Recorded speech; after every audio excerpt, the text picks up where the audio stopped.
edhe pse nevojat tona janë të shumta, megjithatë trokasim ndyrt e secilit.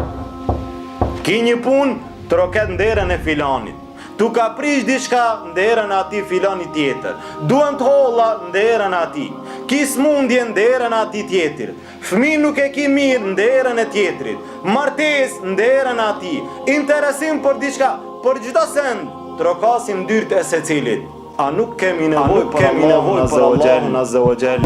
Kemi nevojë shumë. Sa trokasim, sa interesohemi, sa e lusim Allahun Azza wa Jall.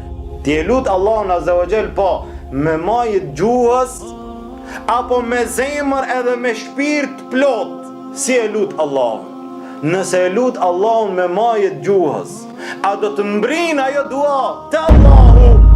A një pikpyetje e madhe. Si që kanë përshkryt dietarët, kanë thonë është si shigjeta e cila është në harkun e vet. Sa ma shumë që e tërhjek ti, aq ma shumë shkon. Sa ma pak që e tërhjek, aq ma pak shkon. Ti e tërhjek pak, ti me majt gjuhës, ajo bie afër. Ajo dua nuk mbrin te Allahu Azza wa Jalla.